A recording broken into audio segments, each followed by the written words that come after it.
What's up, everyone? Shakiel Mahjouri here, and you know who this is. They are one of the greatest tandems in pro wrestling history, the reigning, defending TNA World Tag Team Champions. To the right, a man who fears nothing, not scaling the tallest heights, not even facing down his daily cold plunge, Matt Hardy. And to the left, a superstar so committed to artistic expression that he'll even sneak in the dance while his brother's getting beat up in the center of the ring. Jeff Hardy. How's it going, the Hardys? How are you guys doing? Good, man. Thanks for having us. He loves the running juke, by the way. That happened when we were kids a lot too. The bullies would be trying to beat me up at school, and he'd hit a little juke on the way over to get me. Well, that's not to trauma dump right off the top, but that reminds me so clearly of one time in the 7th grade. A friend of mine was being a little mean that day to me, and he knew that Jeff was my favorite wrestler growing up, and he said, "Shaq, if you ever do the Jeff Hardy dance, we're all going to faint from the smell of your armpits." So thank you for just reminding me of the bullies. Oh no, I triggered a trauma. Oh, that's all right. Well, we're here, we're hard, and we're doing good. I did shower this morning. Now, we have so much to talk to, all the great work you guys are doing with TNA. Before we get there, though, I always put out a Reddit fan Q&A. And someone brought this photo to my attention. As someone who can barely draw stick man, Jeff, can you just walk me through the logistics? Is this actually your lawn that you have lawnmowered into your artistic design here? Like how does one even execute this? It's a very strange medium. That's one of my many, though, weed-eating designs I've done in my yard over the years. And a lot of times I've done ones that are so big, I mean, you can pretty much see it from outside of Earth with the Google Maps, it'll zoom in, and it's wild, man. But yeah, it's just something about it that I love. Especially the next morning when the moisture and everything's out there, it just makes me feel like I'm on a different planet. That's crazy. I think you get more detail, like how you do it. Yeah, it's a weed eater. I was a landscaper before I became a pro wrestler, and I loved weed eating, man, and edging like beds with the weed eater. And I was like, well, if I can edge these beds this good, I can probably draw a face in this yard, or a flower or whatever I see. And sure enough, man, I'm pretty good at it. Haven't there been times where you take a drone and you would fly it up and film it, and then I've never You've never done that until it's over. That's Oh wow. Okay. then when I know if it's good or bad is when I get my drone shot of it. Gotcha. All right, well, dust off the drone for another cinematic match while we're at it, just to kill two birds with one stone here. Yeah. Won't be long now. Okay, I like to hear that. One thing that I've really picked up on as I've been talking to members of the TNA roster lately, and even just listening to interviews that you guys are doing, that Joe Hendry is doing, Nick Nemeth's doing, thank you for making the time today. You guys have been doing so much media for TNA, and it feels like there is a real sense of camaraderie in the locker room right now. What would you attribute to this sort of collaborative environment? Because it seems like the people in TNA really care about TNA right now. They do. It really is a collaborative environment. It is probably the most politic-free locker room I've been a part of in a very, very long time, which is nice. I just think everybody at TNA currently is working for the greater good, and that is to make TNA as viable as it can possibly be. And everyone really wants to build it up. It's obviously currently in a resurgence, and we love to see that. We like to think we play a little part in that. And I do think Joe Henry's been a big part in that. He's a big viral sensation as social media has taken off, and he is so beloved by so many fans. He's a really special, unique performer. And then Nick Nemeth, we got a little heat with him right now. He just betrayed me a few week or so ago in a cage, but him coming over after being on WWE TV for 20 years and then becoming the world champion also definitely helped business improve here for TNA. But it really is. There's a great roster, and everybody is working for the greater good. And there's no BS where there's people just trying to worry about themselves and themselves only. I feel like everybody is pretty selfless, and everybody wants to make the show better and greater. So we're trying to elevate everybody at once. I recently stumbled upon an interview that Kurt Angle did with Chris Van Vliet, and what really kind of caught me off guard is this epiphany, this realization that Kurt Angle actually spent more time in TNA than he did in WWE. And seeing you guys come back with this most recent run, I feel like it really cements how important TNA is to the Hardy Boyz' careers. Obviously, I remember Jeff making his debut against AJ Styles, and what a mind-blowing moment that was. Matt Hardy, the foundation of, the broken Matt gimmick. Yeah. When you guys think of TNA, how would you describe what it means to the Hardys' legacy? I always go back to 2012 was a really good wrestling year for me, and that's when I first started painting the eyes on my eyelids. And that moment, I knew, okay, this is my deal. Like Stone Cold had his beers and his middle fingers, but like this is what I do. I paint my face, and it's different every single time. And I express myself through art, through TNA, and they gave me that platform to do that on.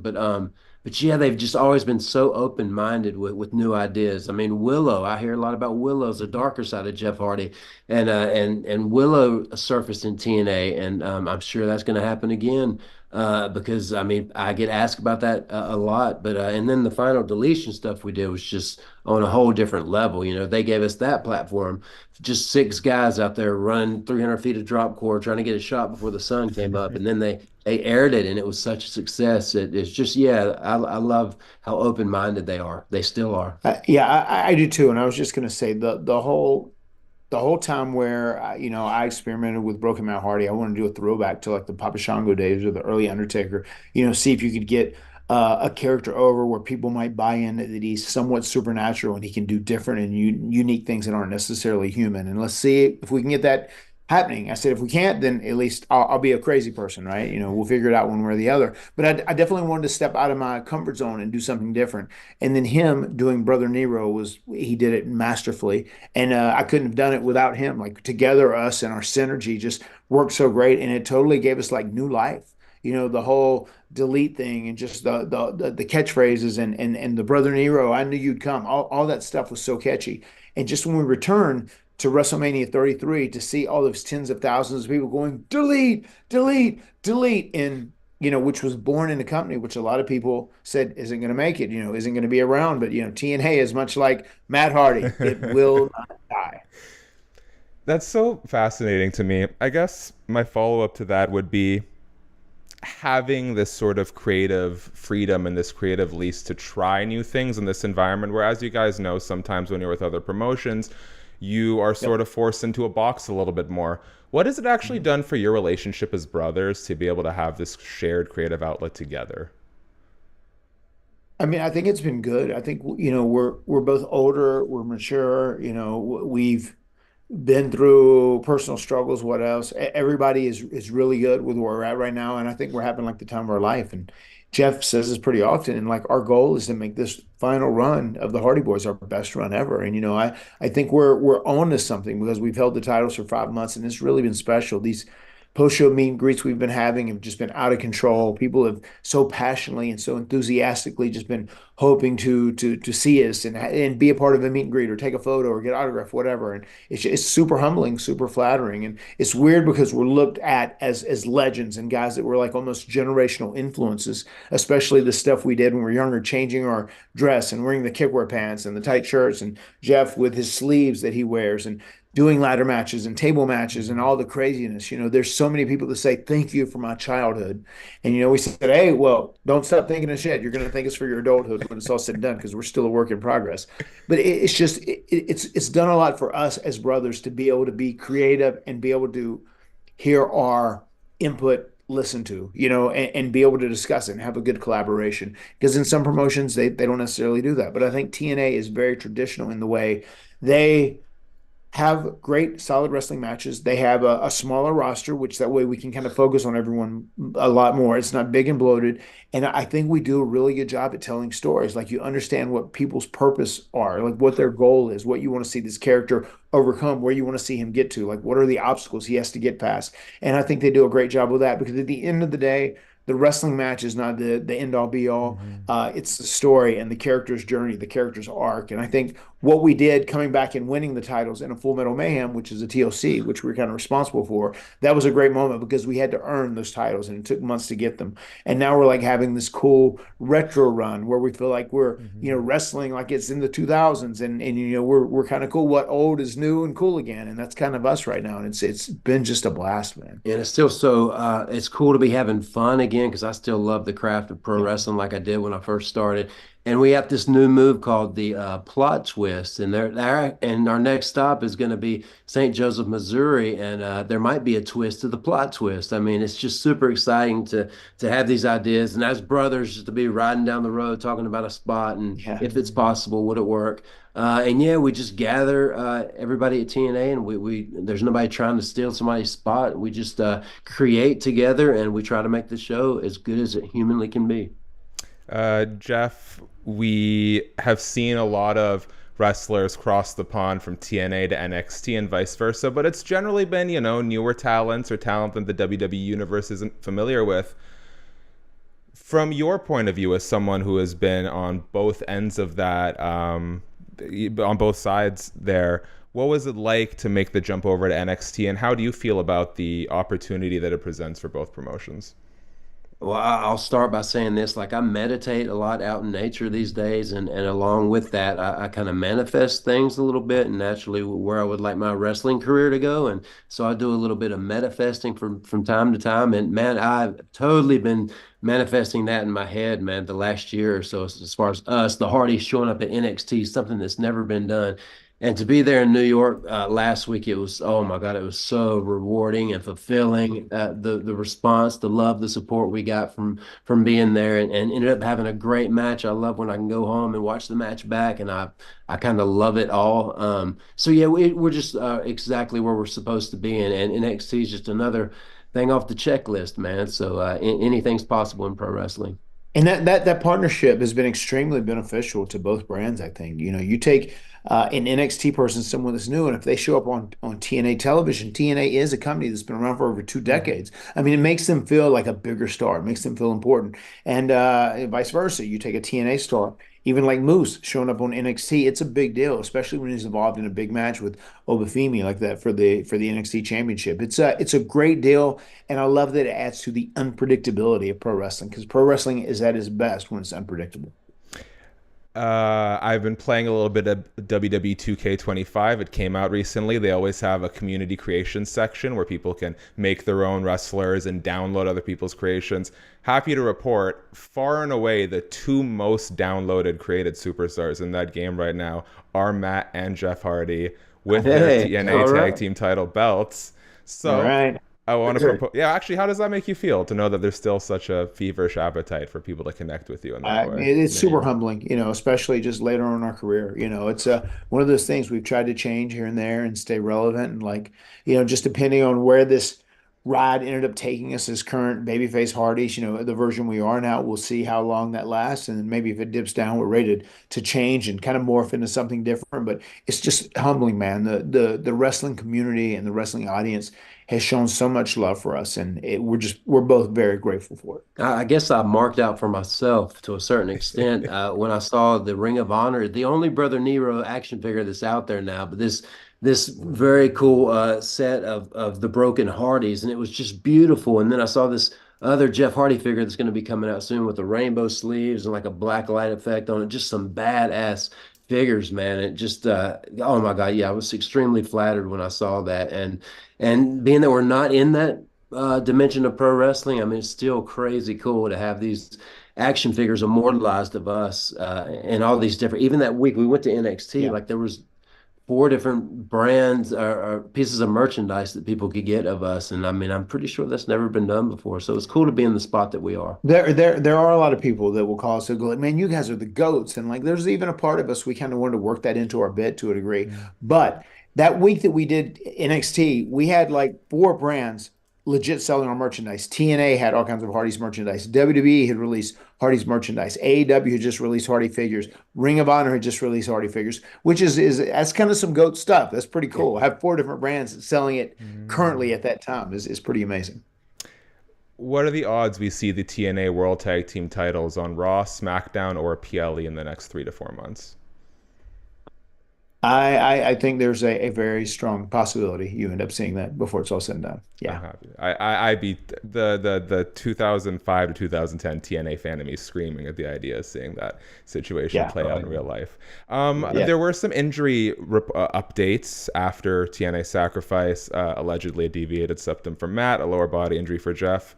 Were those legitimate? How are you guys feeling? Are you cleared yet? I did. I had a half-ass broken nose as it was anyway. It was from hitting the cage, and I was busted open a little bit. So it's one of those deals where Jeff was just banged up from doing that ladder match, and also those were kind of like our final matches that week. We wrestled 4 matches in 5 days, and for guys that have been doing this for a long time, and it's nice when we have a few days to recover if we go out and we like bust our butt out there and we worked super hard in these matches, but we didn't. There was no rest for the weary this weekend, so it is what it is. I think Jeff is doing good. He bounced back pretty quickly, and I'll be fine. My nose has been broken 6 times, so seventh and a deviated septum. I'm waiting until I finish wrestling. When I retire, I'm going to fix my nose, and I'll finally breathe the right way. I've had some lower left knee issues, but we'll both be cleared and ready to perform and kick ass in St. Joseph, Missouri. Yeah, I literally woke up this morning with a dream that I had to blow my nose and get some nasal spray. So, Matt, I should probably take your lead here and go get my septum checked out at some point, too. There you have it. As we start wrapping up, I'd love to just run you through a little bit of rapid fire these last few minutes. First, Jeff, this is a video I often come back to. There's a video of you talking to some fans, and one of them had their face painted, and you were just like so amazed by the detail. What is it? How does it feel for you when you see fans, I guess, evoke your art in that way? Oh, it feels incredible. In El Paso, there was this a young lady that painted her face up both nights, and it was way better than the design that she saw what I had on my face, and the way she did it. It was just such good work. But man, in a world of painted faces, we stand alone. So it's always good to see those people out there with their faces painted because of what I've done over the years. And yeah, I love that each and every time. Matt, why were you the poor unfortunate soul that had to take Viscera's humping at the 2002 Men's Royal Rumble? I think that was at the point where there was a deal where I was supposed to be pushed pretty big, and after the Eddie Guerrero death, some things changed, and I ended up being stuck in a match where in a scene that happened at the end of the show when Undertaker was coming out of a flaming coffin. He was going to come in and beat people up, and they had sent me to the ring, and Vince had told me to like get out of the ring. But I think the way that I did it, I was a little annoyed. I was supposed to be in a bigger spot. I didn't do it the right way, and I'd apologize to Undertaker and done all that. But I think that was being paid back for it over the course of the next couple of months. And it is what it is, man. That's pro wrestling. It works in mysterious ways. Well, a fitting crime, if you ask me. Jeff, I told Matt this when we did an interview for another publication years ago, but I'd like to formally apologize to you because when I was in the first grade and we were learning how to use computers, I found both of your names on the yellow books online at a time before we knew much about internet privacy, and I cold called and left a voicemail. So first, I want to apologize on behalf of 7-year-old Shaq. I don't think your numbers are so easily accessible anymore. All right, no worries, man. If Jeff would have actually picked up, he would have just had probably a 5-minute chat with you. I appreciate that. And to follow up, if I remember correctly, Matt told me that you guys used to have like your names or something on your license plates of your cars. If that's correct, he told me like, you would go to restaurants and suddenly fans would be swarming. Do you remember this? And what was sort of the learning lesson there? There was a point where I had Hardy Boyz, and when did you have one? I just had 99 lives. Okay, more discreet. Okay. Yeah, it was, or Hardy Boy maybe. And I think we did that initially because we were super proud we made it. But then like after we became successful and people started recognizing, we're like, oh my God, what are we doing here? We had to get rid of this as fast as possible. Matt, you were ahead of your time with the version 1 gimmick. But now, as you're getting older, and let me say, I'm even having trouble using my wife's iPhone as an Android user. What's one piece of technology that's beginning to escape your grasps? I don't. I mean, there's just so much stuff on social media. One thing I can say first and foremost, my wife is younger than me. She's 10 years younger than me, right? She is huge on TikTok, and our daughter is known as the Gothic Baby. She's famous. My wife follows your baby on TikTok. Yes, and she is beloved. But just even like TikTok, some of the stuff I watch and it's just very different. It's younger people. It's a little more dramatic. They're open about everything and they emote every single thing, whether they should be or shouldn't be putting it out there. And it's a little much for me because she's like, "Oh, were you going to get a TikTok?" Like, I don't know. I think that's a little past me. I think I'm a little too old for that. Finally, Jeff is sort of the more recognized artist in the family. Would you say Matt's strength lies more in singing or drawing? Singing is AKA rapping. He's been rapping a lot. Like at some of my music gigs, he'll do a podcast. I'll do a music show, an acoustic music show, and he comes up and busts out a little rhyme before I start singing. And so it's always good to see, man. I just need him to write an original one for like a song, one of my songs. So Well, we'll have to do that at a concert. yeah, Yeah, I'll which do would an be great. original verse for you. Ooh, okay. What a teaser to end on. Gentlemen, we are at the 20-minute mark. I'd like to let you have the last word. So very quickly for me, guys, thanks so much for watching the video. Subscribe, tap the bell, thumbs up.